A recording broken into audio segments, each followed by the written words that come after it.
People are still coming in. That's okay. Thanks. So I'm going to begin. Welcome to all of you. Welcome, particularly people for whom this is the evening.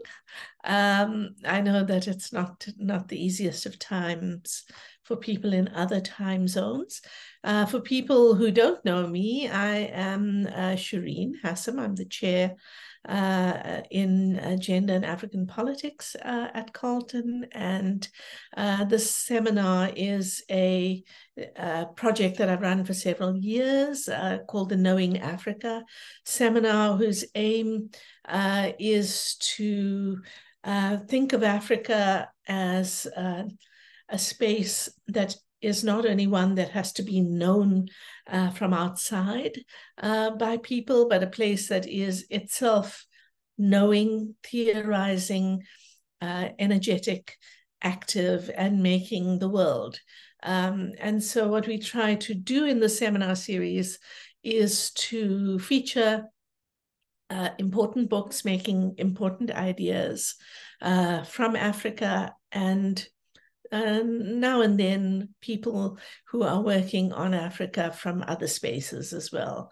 I want to just acknowledge that particularly in the context today where we're talking about epistemic justice, that we here at Carleton University are working and living on unceded territory of the Algonquin people, that in the spirit of our joint endeavors to make sense of a world in which colonialism has so deeply shaped, who is considered to be a knowledge producer, and what counts even as knowledge, that this kind of seminar is, I hope, advancing those aims across beyond Turtle Island, across to other spaces, and forming solidarities around that. And today's discussion is a little bit different. Regulars will know that I do not have books that are edited volumes for discussion, but this feels like a really important book, and one that touches so much on the debates we are having in Canadian universities as well, where we are having a debate about what it means to have a decolonized or a decolonial curriculum. What do these projects of that kind of ask us to think of our accountability as professors, as students, our accountability in producing curricula that are reflective of a wider variety of thinking. And so in that context, I'm losing my sentence, is getting too complicated today.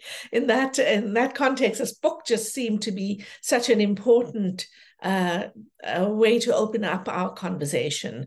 And so we have the three authors of the book on epistemic justice and the Postcolonial University from the University of Cape Town.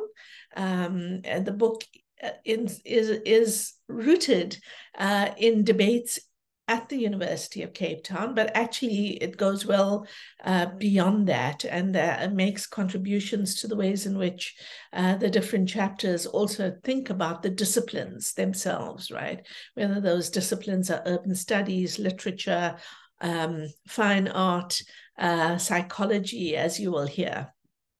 And because of the I guess the importance, or the particular place that UCT occupied since Rhodes Must Fall in convening a certain kind of debate around decolonial or decolonized, terms we should clarify, curricula, I really wanted to have this book discussed today. So we have one of the authors, Amrita Pande, who is a professor of sociology, who's going to speak about the general themes of the book. Rike Sitas, who's from urban studies, and not yet joined us, affected by that old bugbear, load shedding. But we hope Shose Kessi, who is a professor of psychology and currently Dean of Humanities at UCT, will also join us. So for today's discussion, we have no discussant, but we have three presenters, and then we'll open up for discussion among ourselves. So let's hope that Shose makes it. She's currently locked out of her house, but I'm sure she'll join us. So welcome everyone. Welcome to our three colleagues from Cape Town, where it is summer. Well, Amrita, you're in Boston, so you're not enjoying the summer yet. And I'm going to hand it over to Amrita as one of the three co-editors and you'll talk about the book. Yes, thank you, Shireen. Actually, Shose has joined us, but because she's using my registration link, she turns up as my duplicate, as Amrita Pande as well. So Shose, you might want to change your name. Otherwise, you'll be speaking in my stead all the time. Thank you, Shose, that you could make it. And thank you, everyone, for joining us today to celebrate this book, which has been quite a journey. And I'm going to talk a little bit about that. And I'm hoping that we'll have some time to talk about how this has been playing out in your context, in the Canadian context, and wherever you're coming from. So hopefully there'll be enough and more time in the Q&A. But first, thanks to Shireen for opening up this space for us. I see one of my co-editors, Ruchi Chaturvedi, has been able to join. I don't know for how long, so I won't put her in the spot, but thank you, Ruchi, for joining us. My other co-author of the book, Epistemic Justice and Postcolonial University, is Sharidaya, who could not be present today, but we have two wonderful contributors, Rike Sitas and Shose Kessi, and they will be speaking much more about the specific contributions in the volume. What I want to do, and that's why I asked for a few extra minutes, was to give you an overview of the book, and in some sense, the reason behind the book project. Why it is important to talk about decoloniality and epistemic justice from the ground up. So the title of the book, and I use every opportunity to show it to you, is Epistemic Justice and the Postcolonial University. And when we started thinking about this title, we were working with the feminist philosopher Miranda Fricker. And there we understand epistemic conduct as human practices through which knowledge is gained or lost. And the move for us from talking about just epistemic injustice to justice involves reckoning with historical, often racialized inequalities between one, the knower and the known, as Shireen just said, two, between those whose statements and testimonies that are given inflated credibility and those who are subjected to deflated levels of credibility, and three, between those who have been given the opportunities to frame the conceptual language in which disciplines and authoritative commentators describe the world around us, and those who have been deprived of such resources. So this is the kind of the things that we have tried to expand on in the book. But before we get to the theory, as I said, I want to talk a little bit about the journey of this book. So the journey of epistemic justice and postcolonial university, I think, is really vital for me to share here. One, because the book provides snapshots of the living history of a space that I and some of my colleagues present here inhabit. Two, because the planning, compiling, and writing of this book spans the exact decade, or maybe 8 years, that have been what we now call the fallist movements, which have been foundational for the current wave of decoloniality movements in South Africa and across the world. And I'll talk a little bit about that. And three, because this book has been a rather difficult one to put together. And of course, there are always great moments of joy when one collaborates with colleagues and friends, as we have done in this book. But in compiling this book, Ruchi, Shari, and I, as editors, also had some moments of utter despondence at what we had learned about the institution we call home. I don't think this is the space to start listing all the charge sheet against the University of Cape Town. But if you read the introduction to our book, you'll find many instances, and we are, of course, not the only ones talking about it, many instances in the past of the institution's refusal to allow Africanization, decolonization, and its refusal to acknowledge and support feminist and Pan-African spaces and energies. And the last bit is something that's not written about as much, so we devote an entire chapter to that. But for that, I think I'll leave you to get a copy of the book, or ask your library to get a copy of the book. And it's all there in our introduction. We can, of course, talk about it in the Q&A if there's, or the dialogue session. But although there was this real difficult learning journey for us as editors, I'm really grateful that we didn't let this stop us from reading, asking questions, and starting to create an archive of institutional memory, because this recognition of our complicities, the institution's complicities in atrocities in the past, and in the case of UCT in colonialism and apartheid, is what must underpin ethical, intellectual, social, or political engagements with transformation and decolonization, and not just our institution, but any institution. So in today's presentation and in the book, what we ask is, what does it mean to inhabit an institution known for its complicities in apartheid, but one which is also seeking urgently to transcend this? Did someone say something? No. Okay. Feel free to interject if you have a question. But I want to start by giving a snapshot history of our institution, which is, for those of you who haven't visited us, it's perched on top of a hill at the southernmost tip of the African continent. And I suppose it's a place that some of you have visited, but many of you may never visit. But it has been, in some sense, recognized as being foundational in shaping conversations around decoloniality in higher education spaces, not just in South Africa, but across.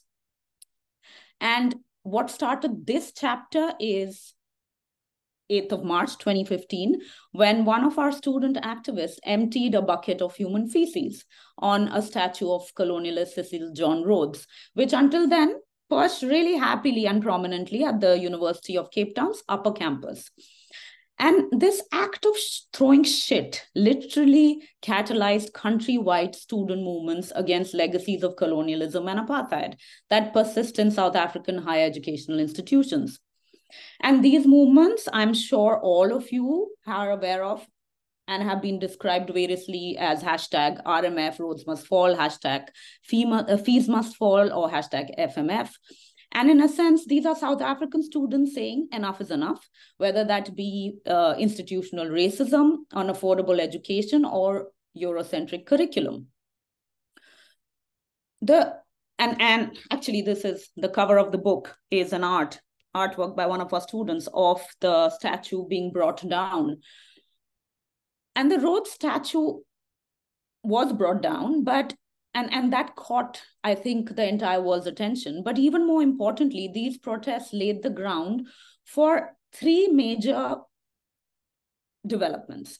One was the Fees Must Fall protests that spread across the country. And it was, in some sense, I don't want to call it victorious, because, of course, the struggle is still on, but it did compel the state to cap amounts of annual fee increases at South African universities.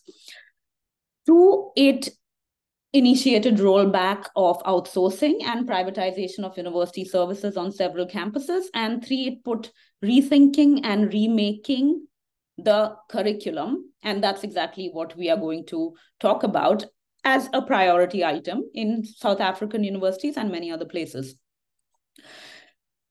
But again, the Fallist movement is not limited to our institution, and it has spurred parallel struggles. And I hope that in the dialogue, once we have presented, we'll be able to talk about parallel struggles in your universities and in your academic disciplines.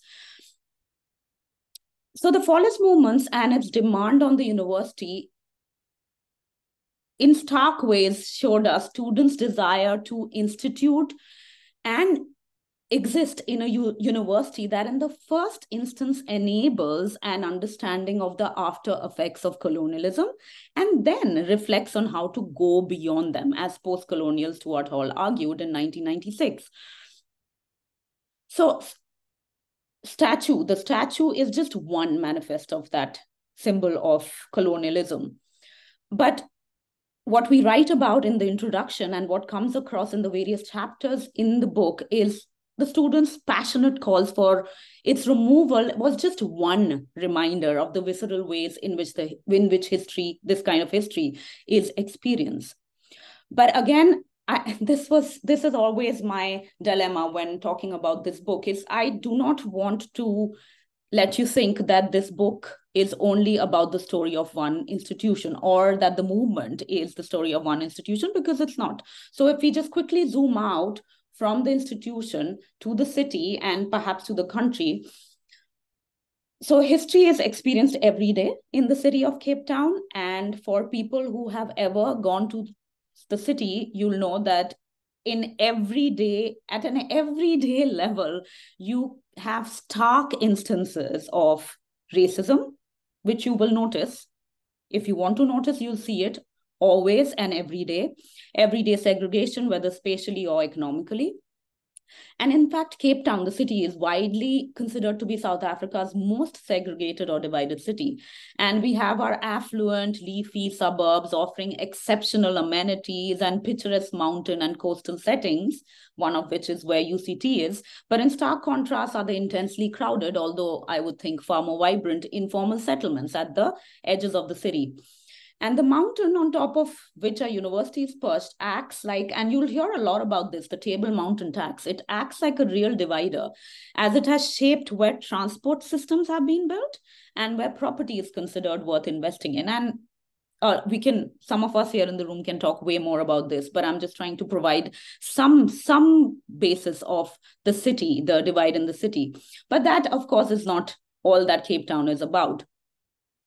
Again, we can talk more if need be about Cape Town, but I don't think that we'll have too much time about that. So let's zoom out from the city to the country, and the story changes a little bit, but perhaps not as much for what the purposes that we're talking about today. So there are other cities where there is a larger presence of Black middle class, but race and class largely coincide not just in Cape Town, but in South Africa. So post-apartheid, political inequality came to some extent, but economic equality has not. And in some respects, perhaps that's the other part of South Africa that we must talk about today, and that also provides context to the students' protests, is that South Africa is also considered the protest capital of the world. And in some estimates, show that there are about 2,000 to 3,000 large-scale protests per year in this country. Again, so that is a context that we must understand and place the students' protests within. So the role of the Rhodes statue may have become the origin story of decolonization in South African higher education, but in the book, what we're trying to do is we are constantly trying to shift and expand this story, both in time, by historicizing the colonial and decolonial narrative, and in space by exploring the specific sites from which transformation has been emerging for many years through struggles, contestations, and experiments. And again, Shireen was saying to me at the beginning in the introduction that there may be people joining us from all other parts of the African continent, I hope, and people in the diaspora. So I'm hoping that we'll be able to dialogue much more about this. But in the book, we talk about how this relates to the African continents, and especially because in the stories of what's happening in the African continent and what happened in the history of the continent is not that well known. Yet as far back as the 1960s, after political independence, many African countries confronted the challenges of transforming higher education. So South Africa is definitely not the first one. So it could be by initiating conversations around Afrocentricity, Africanizing the universities as a national project, for instance, in University of Nigeria, recovering and rewriting African agency in history and archives. And again, this was in the Ibadan school in Nigeria, emphasizing Pan-Africanism. Again, I'm sure there are people here who know way more about the origins of these terms, and hopefully we'll get time to talk about that. And just as importantly, but not the only thing, by admitting African students. So these processes actually began much later in South Africa. And we have to keep saying that to our students as well, that don't think that what's happening in South Africa is the first. And it's very important to understand this kind of road of decolonial transformation. So going back to the book, the inequalities in our institutions, and that's what we write about in the introduction, rest on historical legacies, but are simultaneously taking on new forms in the present. So the chapters in the book hold the past and the present and all these complex events and discourses in this productive tension. So I'm gonna, if you give me some time, Shireen, just read some excerpts from the book. And this is on page 10, whenever you get hold of the book, or the library gets hold of the book. So in the wake of this rising resistance over the past 5 years, universities within South Africa have embraced the decolonial turn in a range of ways, through assemblies, curriculum change, equity programs, and more. Yet decoloniality itself is not always conceptualized with the requisite care in writing and practice within the South African Academy. We explore the decolonial school of thought as it has emerged in contemporary writing, situating these debates within the South African context, and exploring how a focus on epistemic justice may enrich and expand them. Decolonial thinking, broadly viewed, borrows heavily from the writings and philosophies of Latin American scholars. And for these scholars, colonization affirms the process of colonialism and the unequal relations between colonized and colonizer. Even as colonization is brought to an end, the project of colonialism continues. I don't think I need to read all this because all of us have been talking about it for a while, but this is all from page 11. The scholars make a critical distinction between colonialism and coloniality, and hence decolonization, decoloniality. Decoloniality then becomes an epistemic project that can de-link Southern imaginations from the tenacious webs of Western knowledge systems. Struggles for epistemic freedom flourish across all countries which have a legacy of slavery, racism, and colonialism, though nomenclatures may vary. And we talk a lot about that in the introduction. I'm going to skip a little bit. And unarguably, a planetary and interconnected struggle requires a close South-South dialogue. And this is something we as editors talked about a lot. Theories do travel, at least to a certain extent. However, if scholars who are sympathetic to the decolonial theories emerging from Latin America are truly committed to making local conditions the basis of theory formulations, they need to be paying keen attention to historicizing local conditions within Southern Africa. The struggles for epistemic freedom must vary depending on the past and present of these various geopolitical sites, and to analyze them as one will be detrimental to the struggle as well as any endeavor to understand that struggle. The decolonial turn in any university, nation, or continent cannot be one that is divorced from historical experience and or lifted out of context. So how do we tread this delicate line and historicize and problematize this concept of decoloniality without conflating state boundaries? And we are quoting Mahmoud Mamdani here, state boundaries with epistemic boundaries, and falling into the trap of nativism, exceptionism, or intellectual claustrophobia. Okay, I'm gonna skip a little bit here because I have an eye on the clock here. But we talk a lot about what's happening in the 1960s in South Africa, what's happening in the 1970s when the global economic crisis hit the continent and its newly independent nations, the World Bank, and how all this is connecting to the corporate university, or what Mamdani calls corrosive consultancy culture. So the 1960s, the golden age of Africanization of higher education in the rest of the continent, was when South Africa was in the throes of tyrannical oppression, apartheid, and resistance to it, and how that then shapes not just the history, but our present, this kind of specific history. And to understand the specific challenges confronting South African universities, it is imperative to pay heed to these racialized and ethnicized histories of the country. Again, I don't know how much we need to talk about the legacy of Bantu education here. I suspect everyone is aware of it, but Bantu education and the legacy of that has, of course, its presence, its effects are felt and determine, if not shape, the historically white, what we call the historically white or Black universities in South Africa. So this is the background work that we do in the introduction, which is really important to set the conversation today. But we also talk a lot about the concrete work that's done in the academy to achieve, to go beyond this legacy of systemic oppression and explore efforts to achieve epistemic justice in the academy. And in that concrete work, I know Shose and Rike are going to talk about the concrete work of curriculum and pedagogy both. But I did want to mention that one of the things that we did want to highlight is the constraints of the everyday of teaching and learning that we often end up not talking about. Teaching and learning in big public universities, the constraints of timetables, of packed lecture theaters, of our large classes. Sometimes our undergraduate classes are in stadiums, 1,000 people, of writing tests and examinations or trying to move colleagues away from that kind of assessments. And this is a highly pressured university structure, and we feel it in our academic roles, and we rarely talk about it. So there is very little time in our academic calendars for serious reflection on teaching practices. But despite these constraints, of course, there are some of us in the room, many of us in the room, who are trying to work against the grain of the academy and trying to imagine new modes of engagement. And this is precisely what the many chapters will in the book talk about.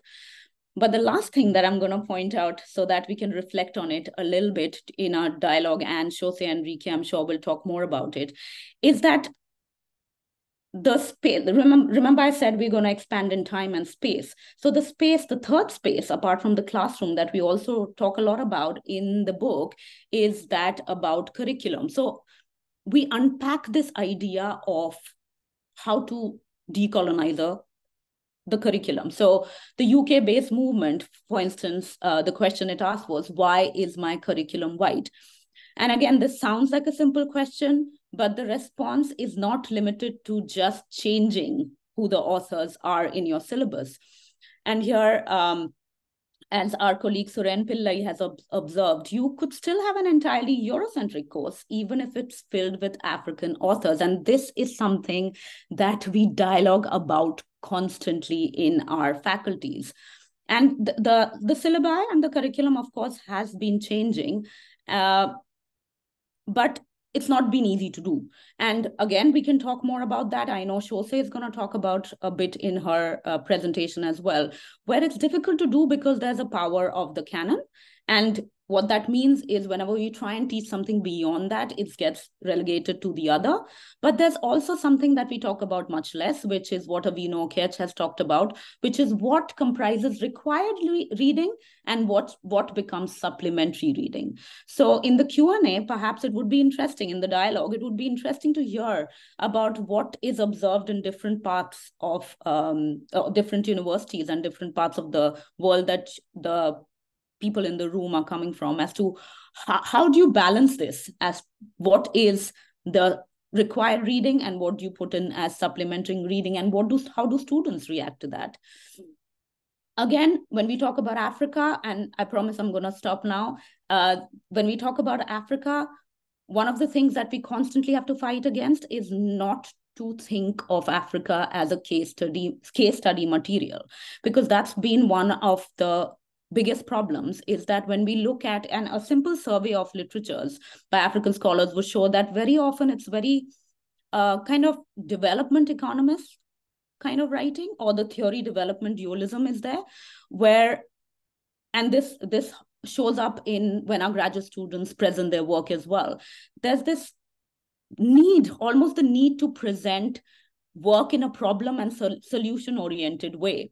And we have to constantly tell our students and tell ourselves to move away from that kind of writing so that we can actually make sense and talk about and imagine other ways of being on the continent. And Rike, I'm sure, will talk more about that. If I have chance, I will talk a little bit about one of the chapters, which I think is really crucial for us to think a little bit and wrap our heads around. That's written by our colleague and friend, historian friend, Connie Benson and Karusha, where they talk about how all these things play out in the classroom itself, and how much work goes into generating spaces of epistemic justice. But for now, I'll just end by saying that all universities are problematic, and that's something that we have been realizing as we present this work in various spaces. And most, if not all, are in extractive relationship with the place that they are situated in. And Shireen started talking about it in the context of Canada. And we can, I'm sure, talk a lot more about how land acknowledgements are critical, but just one step in the everyday practice of reconciliation. But I also know that sometimes it's just easier to pick up theories which are somewhere else than to find relevance in our local. That's exactly what we are trying to do in this book. And let's hope we can continue to do that. With that, I'll hand over to my colleagues, Shose and Rike. Thanks so much, Amrita. Just before we hand over to Rika, and then we'll do Shose after her, I just to add to the context, of course, UCT was a very privileged, formerly white university. There were other kinds of universities there are in South Africa with different trajectories. I myself went to a so-called Bush University that was for people of Indian descent. There were, they're Black universities. And so just to throw into the mix that UCT is a very interesting case study. And as you said, one has to be careful to completely generalize from that. Not all universities are like UCT, but UCT offers us an interesting space from which to theorize. I just thought for people who don't know that, there are 21 universities, only 6 maybe have the same kind of background. Okay, so Rika, can I invite you to talk about your chapter? Sure, thank you. I'm going to share my screen if that's okay. I just threw together some slides. Did we give you screen share? Not yet. Okay, sorry. Gabriel, please can we... Thanks. There you go. It's working. Yeah. All right. Is it showing up can everyone see it? Yeah. Great, thank you. And yeah, thank you for hosting this discussion and for the very thorough introduction, Amrita. So I was asked to also weave together the chapter that I wrote and then also a chapter that Chari, the other co-editor, also worked on. So I'm going to try and move through 2 chapters and bring them together because they have a similar kind of base in certain ways, which comes from this desire to work trying to think of kind of how do you integrate imaginative texts into this work. Just as a quick by way of introduction for those in the room of me. So I was given this image when I turned 1, and it's a cat who wants to be a dog, and it ended up being quite prophetic in terms of how I've ended up being rather undisciplined in my disciplinary growth in and around the academy. So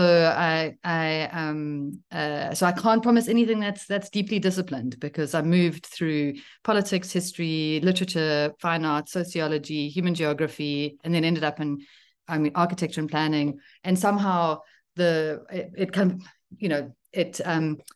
it landed me at the African Center for Cities. And I thought it was worthwhile mentioning this at the beginning, because I'm not in an academic department at UCT. I'm based primarily in a soft-funded research unit, which is a cross-cutting research unit focusing on urban studies from a global South perspective. And the work is very much action-oriented and applied, with the idea that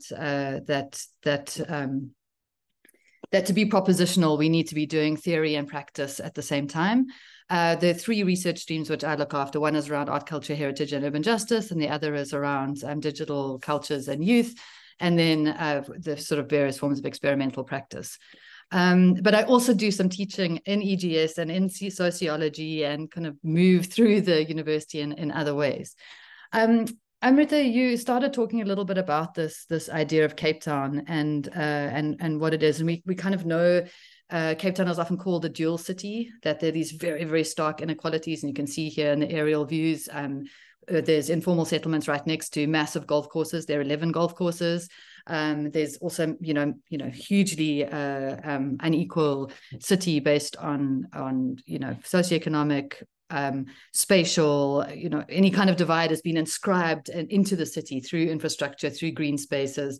But often these binaries can sometimes be can lose the nuance of a lot of people, not only in Cape Town, not only in South Africa, but the majority world are living somewhere in between these extremes. And this is between economies, between communities, between different spaces. So one of the things in a lot of the work that we do, and I say we is because a lot of the work that I do is collective and collaborative. Actually, pretty much all of the projects that I work on are structured in that way.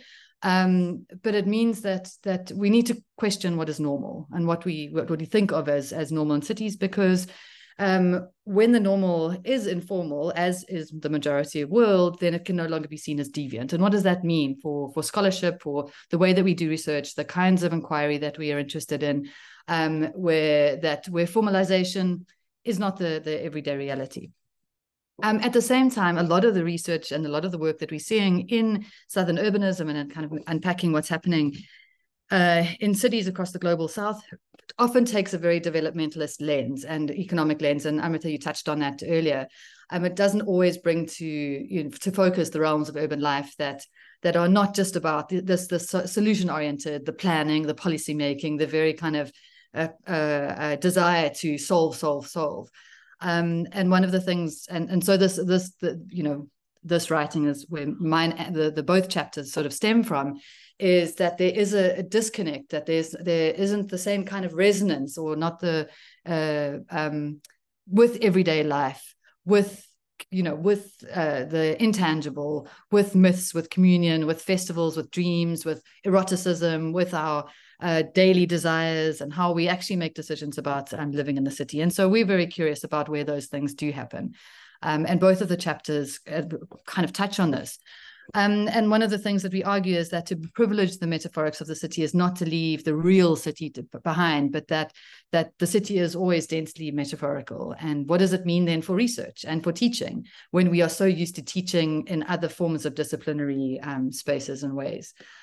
And one of the things that both Shari and I have picked up, which also shapes our collaboration together, is that we have a real sense that artists and creative practitioners are already doing this work. And that doesn't necessarily appear in urban studies, and in a lot of outside of the humanities, a lot of creative work is used as illustrative rather than theoretical in itself. And so we're quite interested in what does it mean to think of imaginative work as theory making in its own right, that it isn't just a representation, it isn't something to just illustrate something that that you're trying to make sense of outside of itself. And one of this, especially in the work that I've been involved in, is thinking about what does this mean in terms of the public, and not the public as a singular thing, but publics and public spaces, and to move away from the romantic notion of public space as if power dynamics in the world don't play out in the same ways as they would in other kinds of public spaces, but to think about what different kinds of places, learning, and political education and lies in songs and music videos and artworks and films, in all sorts of different kinds of creative practices. What does that mean? So I'm going to quickly just touch on a couple of examples from the two chapters, and we can maybe return to them or later, or get the book and have a look at them.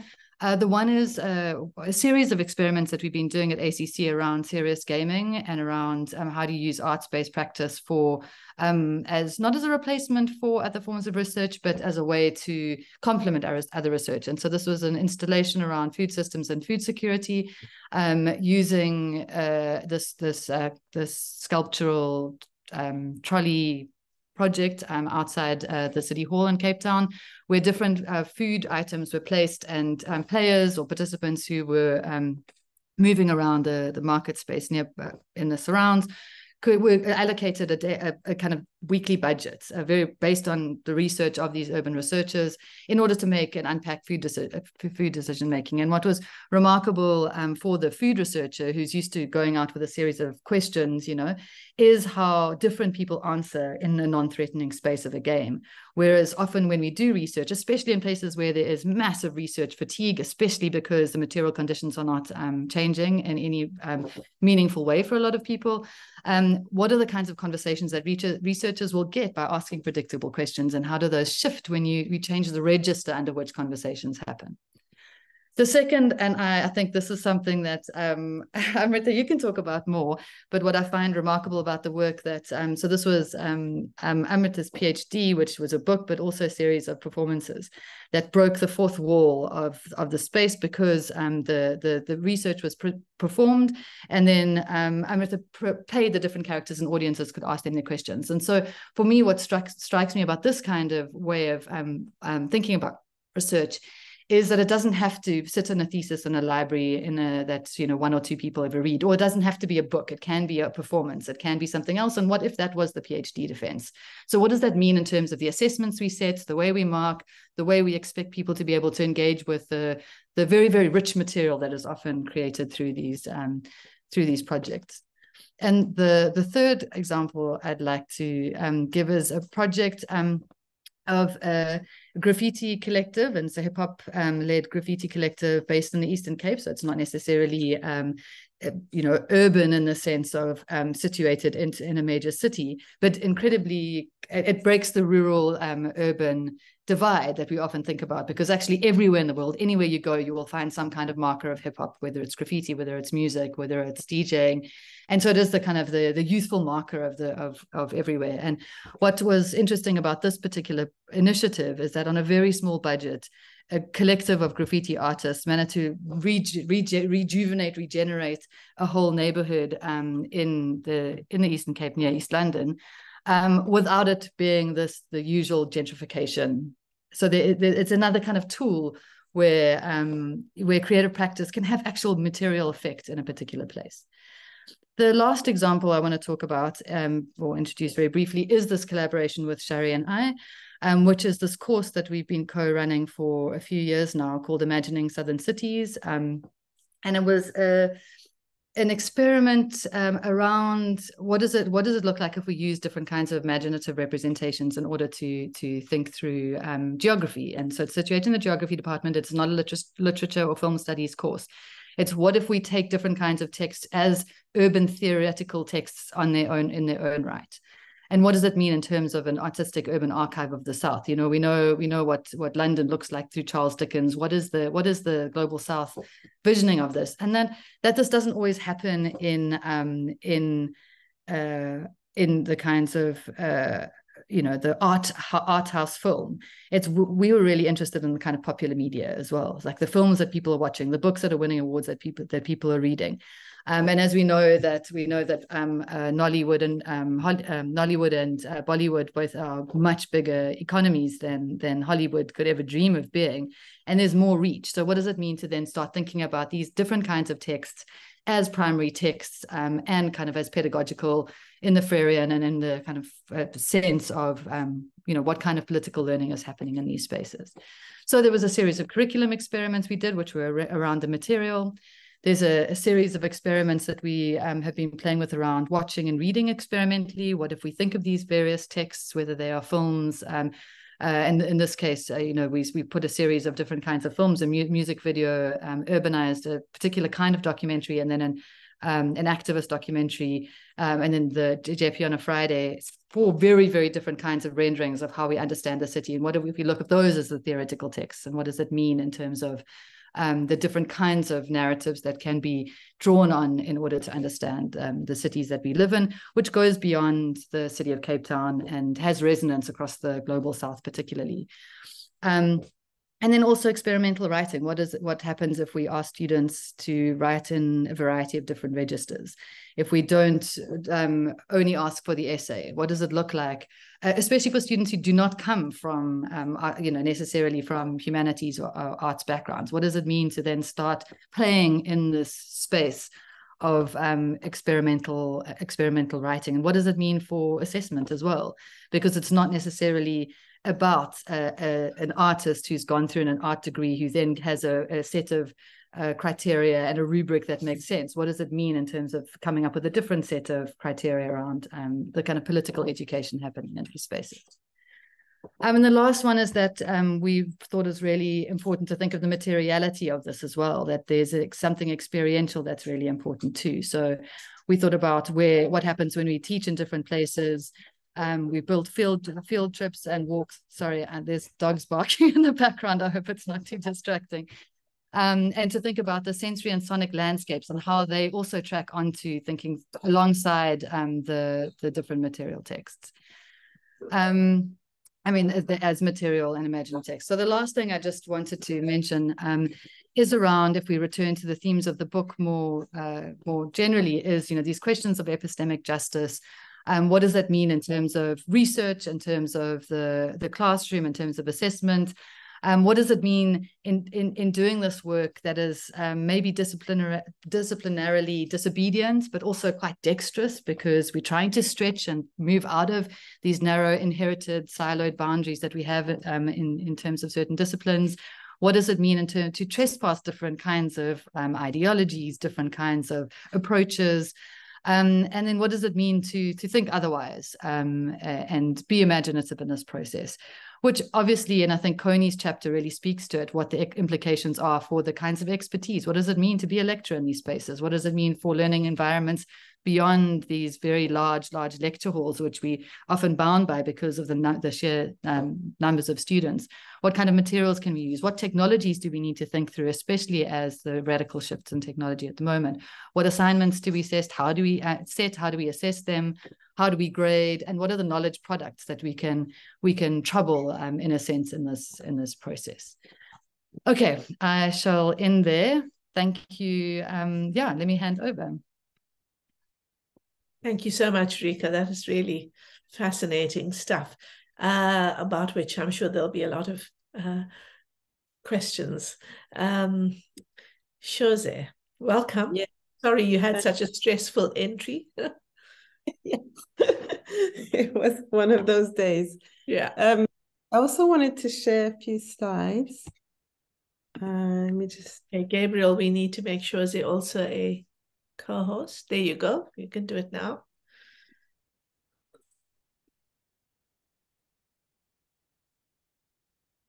Yeah.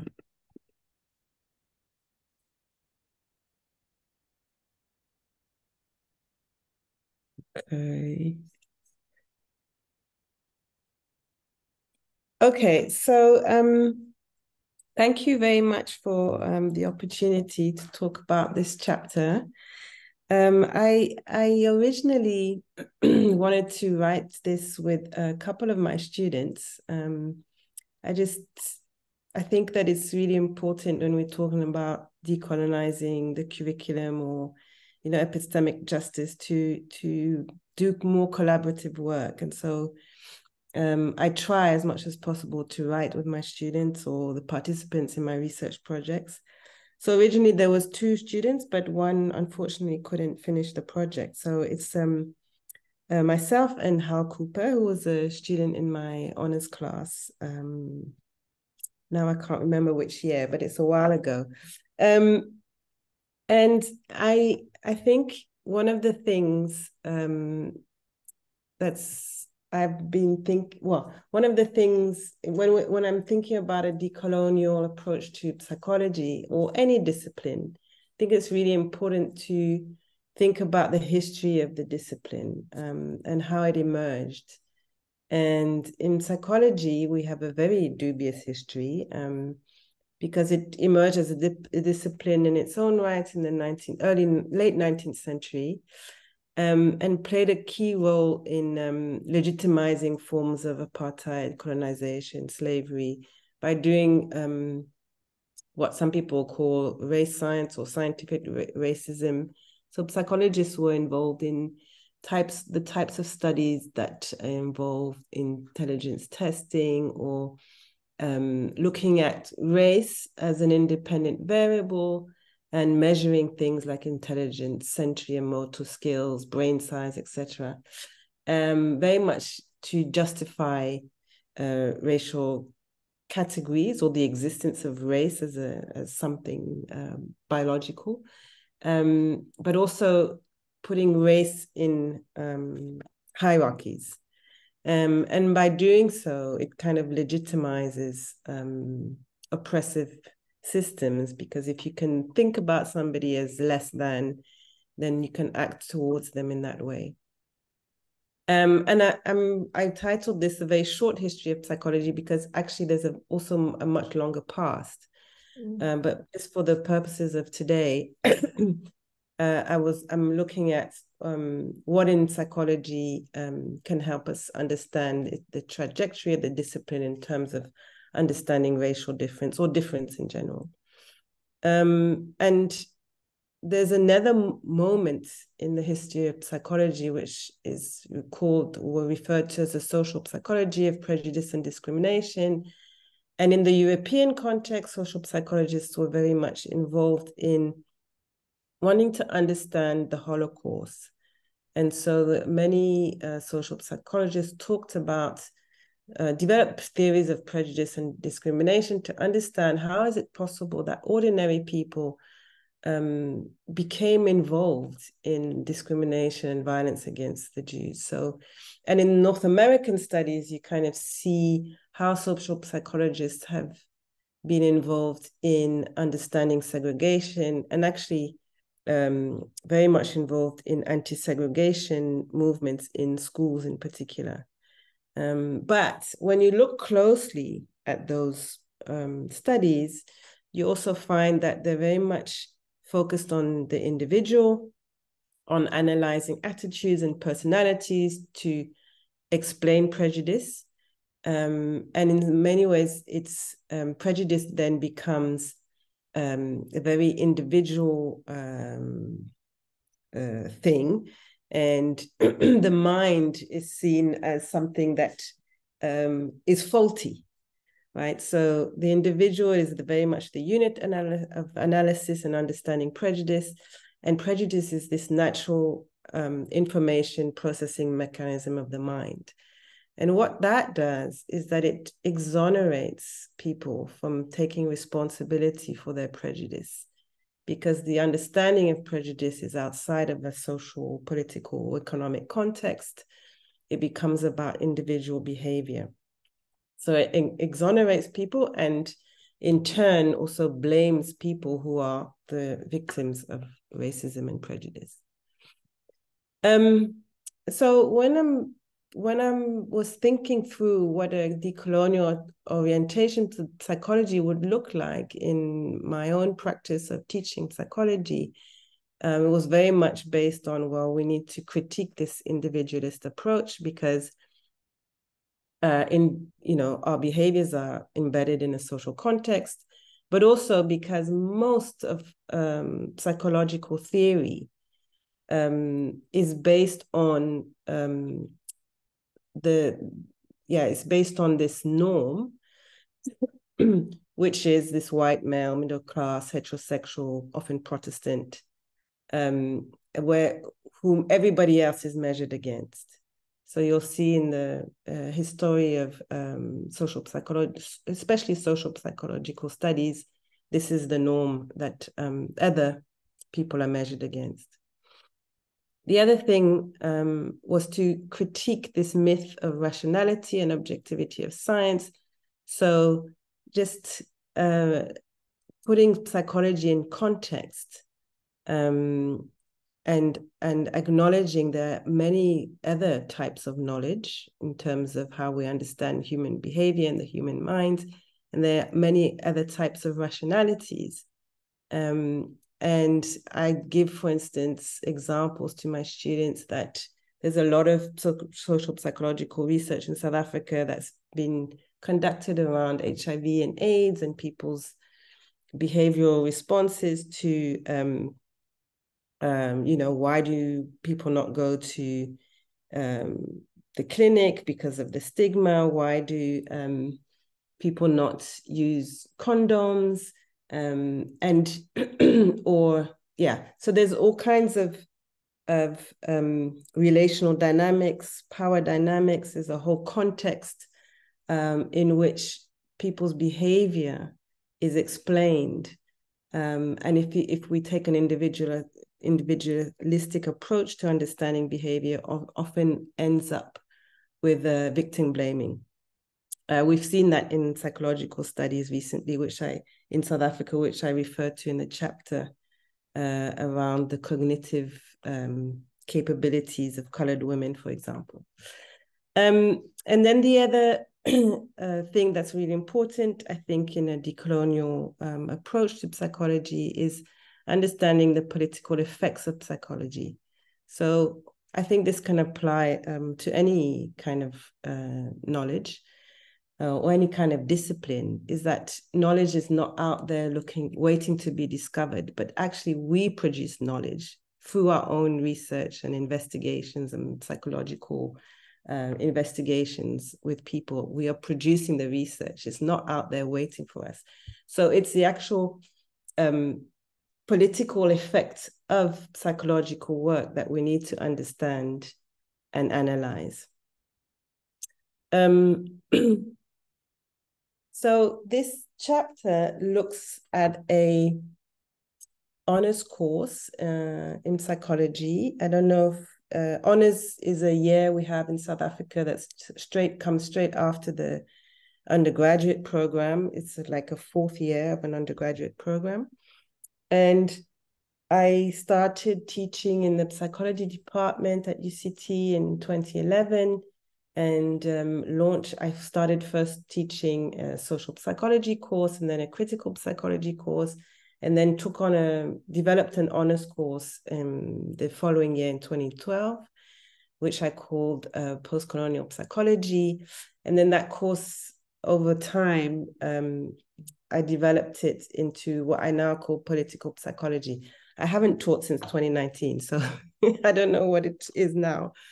But the course was really trying to think about how to make psychology relevant to South African students or to our students on the continent. And so bringing in themes and ideas that they could connect with. Also thinking about theories from the global South in general, to make it a more interdisciplinary space. And so there was the course, the way I designed it was we had 12 seminars, and every week we touched on a different topic that was, I think, relevant to students' lives or relevant to kind of global social issues of importance. So, and every week using a different theory to talk about this particular theme. So for instance, we used narrative psychology and narrative analysis to understand or to talk about the Israeli-Palestinian conflict. We would use discourse analysis to look at political speeches. In particular, we looked at some of the speeches around apologies for colonialism. we looked at the Fanon's psychoanalysis of racism to understand racism in higher education, in the higher education context. Sorry, Shose, could we wind down in about 3 minutes, if you don't mind? Yep, yeah, of course. Time for discussion. Thanks. Yeah, and then some of the South American liberation theories to talk about social movements. And so the chapter really is looking at one of my students who presented a case study on Fela Kuti. Music is the weapon, and he shows how he's used postcolonial theories, psychological theories to interpret Fela Kuti's music. So maybe I can stop sharing. And just to conclude that I think curriculum change has been really fundamental at UCT, and I'm sure in other contexts, to kind of engage students, to make them connect with the work that we do. I think when scholarship speaks to their experiences, it's a real equalizer. So this chapter is really about how to make psychology relevant. Thank you. Let me stop there. Oh, thank you so much, Shose. And I'm sorry to have to cut you a little bit short, but I know that people will want to ask questions and make comments and use these fabulous discussions that the three of you have offered as a kickoff point for thinking through questions. So I am going to open it up now for questions and comment and discussion. I do think that these are such shared challenges that we are facing, right? That and here in Canadian universities, the challenge is to think about how university curricula relate to Indigenous forms of knowledge and Indigenous ways of knowing, which are really difficult to bracket up into the disciplines that we have inherited and so on, and fundamentally challenging. So do we have any hands raised or questions? Oh, I assume that there would be a flurry of hands, but if nobody wants to ask a question, oh, Belinda, there we go. There, I'll put my video on too. Just a reflection. So I taught at UCT from 1990 to 97 in environmental and geographical science. So Rike, where you kind of are now, so I know some of your colleagues very well. And I was thinking, when as you were speaking about this book and the kind of roads must fall and subsequent moment, what a lost opportunity those early years were, like from 1990 to 94. And how UCT and other institutions kind of just failed to meet the moment, that gave Mandela an honorary degree, etc. But the Rhodes statue stayed firmly. I mean, I came back from Cambridge, where I'd gone to do a PhD with Canadian husband in tow, and he was shocked to see the Rhodes statue. I mean, he's like white settler colonial ancestry, but in 1990, he was shocked to see the Rhodes statue still parked prominently as you walked up towards campus. And we had conversations around curriculum and stuff, but it was more or less, I don't know, white saviorism crap, if I can use that word. How do we help these people from Bantu education get better at math so they can do geography properly? But it was just such a limited approach. And I mean, I'm doing a kind of self-confession here as much as anything else, but a real white savior liberal approach to what could have been a much more radical and substantial process of change.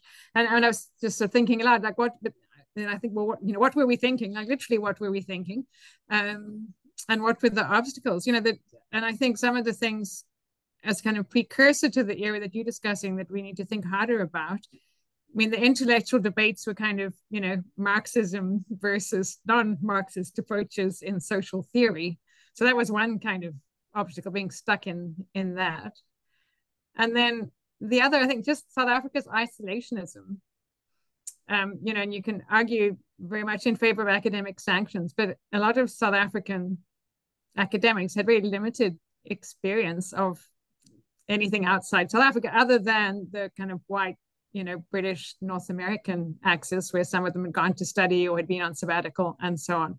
But certainly spectacularly ignorant of African institutions or, African politics and so on, like just a very kind of limited, isolated worldview. I mean, even having just been at my, elite UK institution doing a PhD, I was kind of surprised at the parochialism of even my senior colleagues in the department and the institution, and the limited ways in which they understood and framed that earlier kind of transition, and what actually is a missed opportunity for more fundamental decolonizing of the curriculum and the institution, as well as the society and politics more broadly. So just some thoughts on what were we thinking, and why was that opportunity so spectacularly missed? I'm looking out for other hands so that we can maybe have a few questions before we go back to the panel.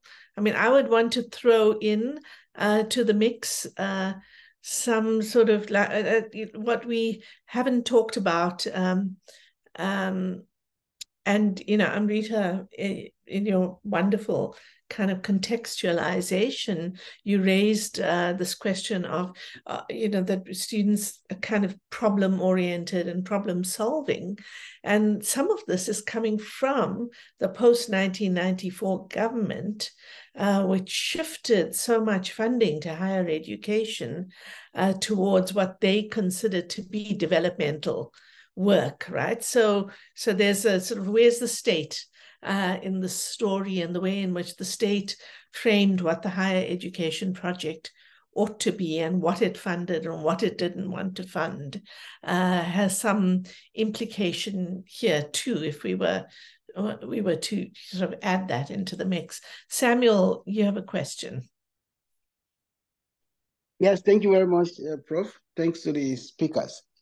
I have just two comments and maybe a question.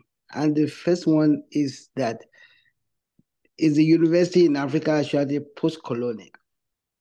Do we have a post-colonial university in Africa in that context of real decolonization, in terms of archives, in terms of theories, in terms of method? That's my first question. And the second, maybe like a comment, is also the fact that I did a paper with a colleague in the University of Pretoria, which is forthcoming now, about the fact that we always complain. So I said, beyond, how do we title the paper again? The agency of Africa in knowledge production. That why do we always just wait to react? Yes, we call it beyond reaction, reasserting African agency in knowledge production. So we complain about marginalization of our knowledge, the continuity of coloniality of knowledge, without more or less, putting forward our knowledge out there, not just to counter, but to authenticate our own knowledge. So I'm just wondering, how long should we continue to react to knowledges and theories and methods from elsewhere? Thank you very much. Thanks, Samuel. I'll take Mary, and then I don't think we'll have time for many more questions after that. But Mary, go ahead. Thank you. So just to go back to what you said, Shireen, I really want to know more about this Africa as a problem and solution, and research as problem and solution where Africa is concerned, and then Africa as a case study, if they could expand on that. And in that spirit, to this seeing as when Africans write, or African research on Africa as Black intellectuals doing things about Black people, or rather than seeing it as Black intellectuals dealing with issues that are of global interest. And I like that part in the last speaker's, that's what I got from the last speaker's explanation of what decoloniality could be in her discipline. And I find this very, very exciting. I look forward to getting your book. Thank you. Thanks, Mary. Okay, one last one because Justine has her hand up. Go ahead, Justine, and then we'll stop with questions. Hi, thank you very much for a great presentation. That was really great. I'm going to keep my camera off because there's a lot of laundry behind me today. But yeah, that was a lot of that resonated with me, and I'm so happy that I was able to listen. I'm about to finish up my master's thesis, and I'm talking a lot about white moral panic narratives directed at hip hop epistemologies, specifically rap epistemologies. And one of the things, this I guess maybe more of a comment, because I'm still trying to formulate a question, but I really struggled in my master's finding the right frameworks and methodologies to talk properly about epistemic violence towards Afrological modes of music making. And it took me forever to try and find the right way in, and even still, even at the end, I am constantly finding things that are better frames from African scholars and African American scholars and Afro-diasporic scholars to use when I talk about this, and even hip hop as its own epistemology, as opposed to how I know that there was talk about how it was seen as deviance in some contexts, and Fela Kuti music as the weapon, and these kinds of things. But I guess all of this to say is just that my own observations in my master's here has really emphasized how the research methods, that just the gaps. There's a lot of gaps. And I think it's a combination of our research methods, courses being only one semester long when they should probably be two, so that we can really try and cover the full scope. And yeah, the gaps were so palpable for me when I was trying to make my way through this work that I almost didn't even know where to start to ask. And I often wonder that if the canon looked different, that it would be a much more equitable and just all-encompassing kind of experience in a master's degree, to help students get to where they need to go to use methods and frameworks that are as honest and well-suited to what they're talking about as possible. But anyways, that's not really a question. I know I have questions, but I can't quite get it together. I'm really looking forward to reading this book. Good comment. Yeah. Thanks so much, Justine. Okay, who of the three panelists would like to? There are a couple of questions in the chat too, but there's some engagement here. And who would like to respond?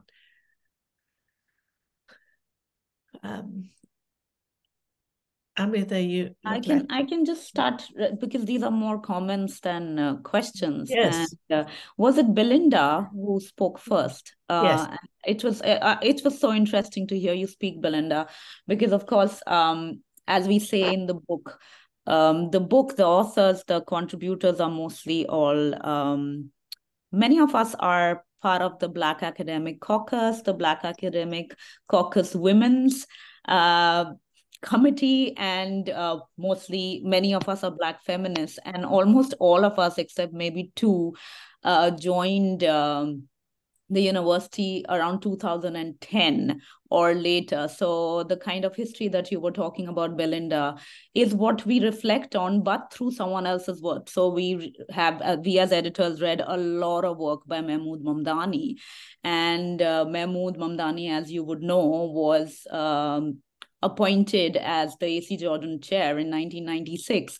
And there we talk a lot about his critique of the way African studies was being taught, and of course his critique of area studies. But these are all we are trying to put together through Mamdani's work. So in some sense, you bring live view into it. So thanks for sharing that. Shireen, you raised something about funding where I was thinking about my own research. So my own research has always been in reproductive health.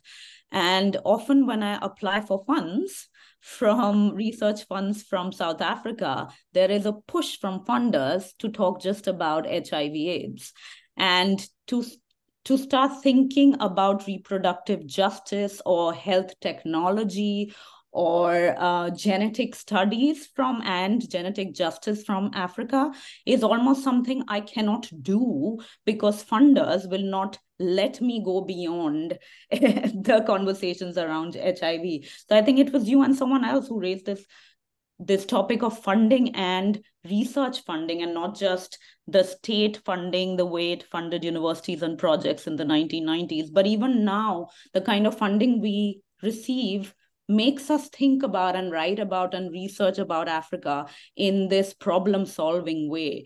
And there's a huge amount of pushback that we have to give to be able to even do research. And we're doing research in 2023. So I think this problem of trying to push our students and push ourselves to imagine Africa differently and to write about Africa not as a reaction is something that is very present and not just in the past. Thanks.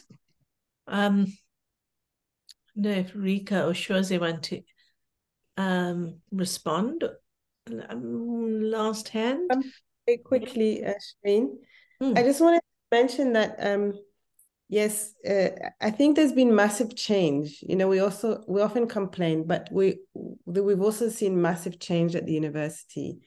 And in our faculty, for instance, in the last 5 years, our statistics show that the attainment gap, or what other people prefer to call the rewarding gap between Black and white students, has decreased by 50%.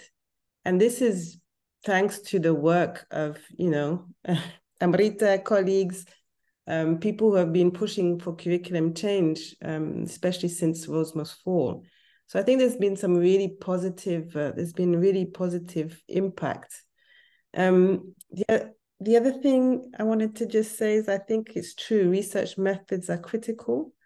And I think we need to think about how to do ethical research that questions what it means to be human and to live with dignity. And there's the last comment is about the politics of publication. So yes, it's really important for us to be able to publish and write our own knowledge, but often the politics of publication are complex. And for academics here to get promoted, they often have to publish in what we call international journals. And so our work also gets exported and recognized elsewhere. So I think, yes, it's a very complex issue, but there's been, I guess my take home is that there has been a massive change in the past while. Rike, did you want to add anything to your comments? No direct questions. I think there's some in the chat, though. Yeah, no, I do. I want to pick up on also something that I think echoes what Shose and Amrita have been saying around the kind of division of labor and division of kind of knowledge production labor and forms of extraction. And so coming from the sort of soft funded research side, and you mentioned about not being able to be funded for the research you want to do, because there isn't a lot of South African funding. A lot of the time we are looking to other to funders elsewhere, and it's so often that the assumption is that African researchers are kind of the data collectors, and the theorizing happens elsewhere. And there's a huge amount of pushback, which I feel like now we're starting to actually. It does feel like it's starting to shift a little bit, where when we say in a sort of funding arrangement with scholars from the global north, to say no, actually we're going to control the research. I'm only seeing it in the last few years that's gained traction, that we are being listened to say that no, the research needs to happen here, and the theory has to. It can't just be sort of extracted and taken elsewhere for the serious academic work to happen. And I think a lot of that also ties to method, because we've inherited a lot of the methods from disciplines, particular disciplines, and a set of language. And I know, working with students and supervising students, a lot of the methods then just sort of get, dished out in the methodology section. But actually what people are doing is something way more interesting that doesn't necessarily have a language yet for itself, or it's a language that's emerging, because the research methods need to be quite sort of resonant and relevant for a particular context. And I'm sure, Shose, you've also experienced that in what you're doing, that there's a lot more kind of experimenting that needs to happen around method, and then being written up as well, in different kinds of ways. And then just lastly, just this idea of putting problem solving and theory making in opposite ends. And I think that sometimes also ends up happening. It's like, no, we're not going to do any, but we, in a way, the sort of the urgent crises that we sit with globally require something propositional in some sort of way, but that proposition doesn't always have to be economic or developmentalist. It can be something else. And I think that's also the kind of a role of the kinds of scholarship and sort of theory building and students that we're working with, that there is a requirement to think beyond that and beyond extraction. Let me leave it at that. There's a question in the chat. There are two that we haven't raised.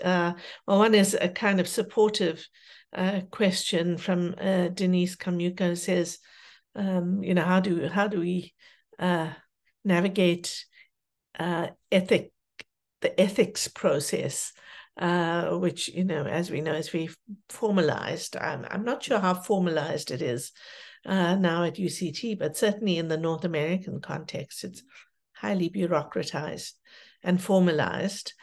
So she asks how we could protect and empower this other form of work. And then Thomas Salmon wants to know if the TRC, the institutional TRC, has had any effect on debates at UCT. And then we have one more question, last question, Nafisa Isab Sheikh. Hi, can you hear me? Yeah. Okay, well, I'm definitely not going to put my video on. It's almost 10 p.m. and no one needs to see me like this. Thank you, guys. This is an extremely interesting, also an extremely befuddling and confusing conversation, discussion for me. First, Amrita, please give your sister my love. I want to say that what you all have been talking about seems slightly foreign to me, because I've been teaching at the University of Johannesburg for a dozen years now. And during Fees Must Fall, our students refused to protest. They wanted to go back to class. They wanted to write their exams. Their class status is because UJ is a far cheaper university to go to and accept students with lower entry marks than, much lower than UCT, and lower even than WITS. The actual, kind of working class up by your bootstraps, urbanizing first generation university students are part of the 56,000 students over 5 campuses whom we teach at UJ. So I'm very interested in all the, I suppose, the headspace there is to think about epistemic questions, but I would hesitate, and I would try a little bit to kind of rein in the hubris of assuming that it goes, honestly, across the Orange River. Very little does, and a lot of people who write about the Cape forget that Joburg exists. Anyway, I suppose what I really want to say is that you. Oh. Hi. Sorry, yeah. I suppose what I want to say is that you guys have raised important questions, but I wish that some of the stuff that you are talking about would speak to the context of people working, not people who last taught 5 years ago, but people who are working at the coalface right now in the middle of marking 615 first-year exams. you haven't, of course, said that, but you've mentioned large classes and all of that, and I won't go on forever, but I do want to say one thing to Belinda. I know, Amrita, you appreciated Belinda's contribution, and Belinda, outside of South Africa from 90 to 94, I'm not certain how many people were watching CNN or BBC, but there was a war on. I lived in KZN, and Shireen is too polite to say this, but 60,000 people died. And honestly, making university policy was not a priority. So maybe I would appreciate it if you guys would all sign up to our seminar at UJ and come have this conversation with us, and we can make it truly a decolonized one where we are speaking to the people who we clearly want to speak about and to speak to. Thank you very much. Okay, so just a final set of comments because we've now run out of time. Final set of responses. Amrita, I don't know if you want to respond in general as a sort of closing set of comments to the various points that have been made. Or no, Shose, either of you. People will leave now, I know, because there's classes to rush off to, but yeah, sort of incendiary question that you don't have to answer at the end. I don't really have any way of responding to Nafisa's point, but I think there are many things I could say, but I can't say it in 1 minute. But I think one of the things that we're trying to do in the book, not just the introduction, but in the entire book, is to not treat UCT or what's been happening at UCT as exceptional, to try and find connections and try and understand where what we're seeing right now and what we're trying to do right now, what the legacy of that is. And that's pretty much what I was trying to give to you as the overview. And at the same time, we also trying to think about how universities are not exceptional spaces. And many of things that we haven't talked about, for instance, our students, our tutors, precariat contracts of our tutors, of the people who work in the university and are not academic laborers.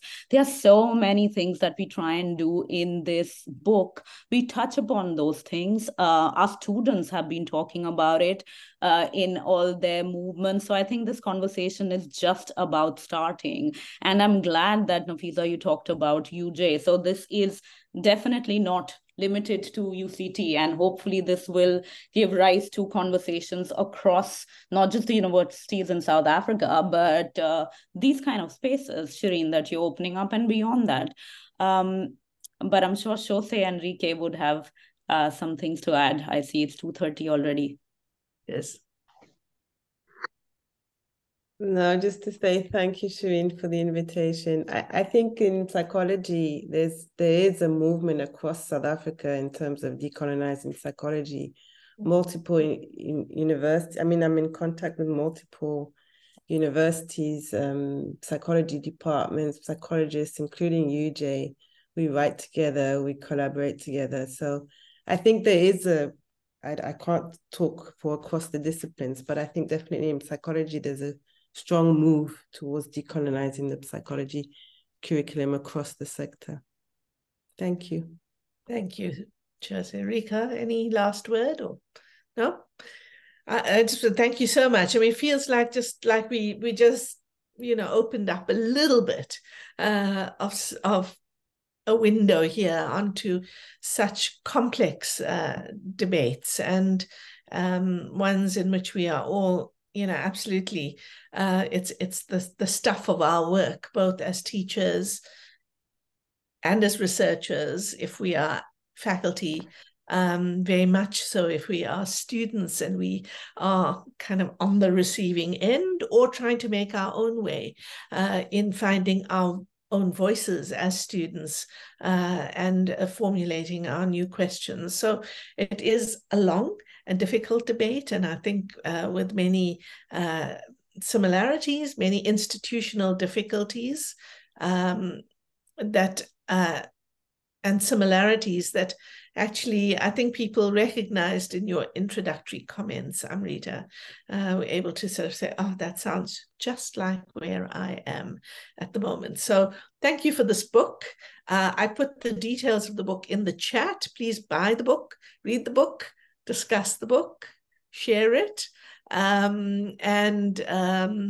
Thank you all for coming. Next week, we have Sarah Emily Duff's book, Childhoods in Africa, with Monica Patterson and Christopher Omer as the discussants.